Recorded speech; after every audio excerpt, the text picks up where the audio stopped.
Does it make a good pet?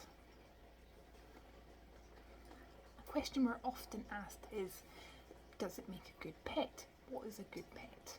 And that is an interesting question, because with the variety of reptiles available, some may be a better pet for you than others. So the real question you should ask yourself is, what do you want to get out of your pet? Recently you might have seen that Andy and I have been dog sitting Rosie. And it's been eye-opening for us, because we've always maintained we couldn't have a dog in our lifestyle. And now that we've been part-time looking after a dog, it's convinced us more that no, we couldn't. And that is despite the fact that we pick this dog up early in the morning, 9 o'clock in the morning, and we have her throughout the day until 6 o'clock in the evening. She's at the shop, and while she's at the shop she gets 2 walks a day. Now if she was our dog, she would start the day with us and end the day with us as well, and still we feel that we actually still don't have the time to look after her properly and give her everything she needs, even the fact that potentially she could be with us all day long. And it made us realise that, you know, some pets do require more, and the sensible thing as a pet owner is to decide what you can give to a pet and what you need to get out of a pet. So if you want a pet that needs that sort of attention all the time, then there will be animals that will want that attention and suit you as a pet owner. When it comes to reptiles, we have a wide variety of animals with different needs, different requirements, and you're going to get different things out of them. Like there's no doubt why we always say beardies work out to be one of the better pets, because they tick all those boxes that a lot of people want from their pets, from the interaction to the handling to spending time with it. But also in the reptile world, there's a lot of people who don't necessarily want to get that from their pets.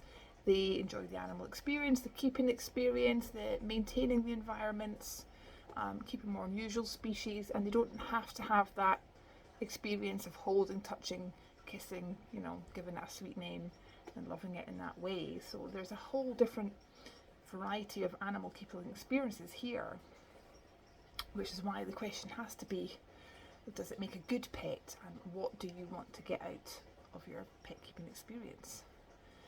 This is a good question to ask at the beginning to narrow down what your choices are. There is no point researching an animal that actually you don't have time for, or you're not going to enjoy keeping, or you're going to find stressful keeping. That's not the experience the animal wants or that you want.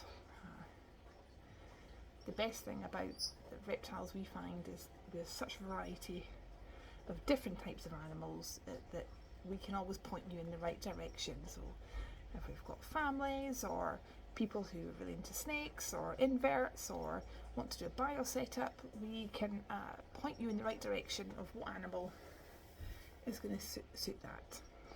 Hope that makes sense. But yeah, does it make a good pet really is something that is subjective to what the pet keeper is looking for. And sometimes people don't necessarily think about what they want to get out of it or what they expect that pet experience to be before choosing an animal. And when it comes to exotic animals like reptiles, with so many different types of animals, you really should ask that question.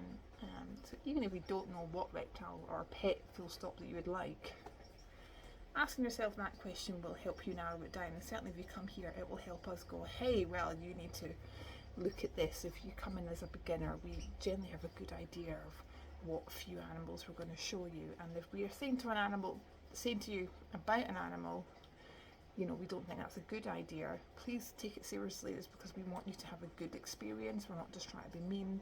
If we say, I don't think that animal will give you what you want, you know, I'm really glad your 4-year-old loves chameleons, but perhaps chameleons aren't going to be the best pet keeping experience for them at that point. It's all about asking questions, taking in the answers, and using those answers to go forth and have a great pet keeping experience. If you have any questions, drop us a comment below. Don't forget to drop us a follow as well. We need more followers, guys, so thank you for your support. Mwah!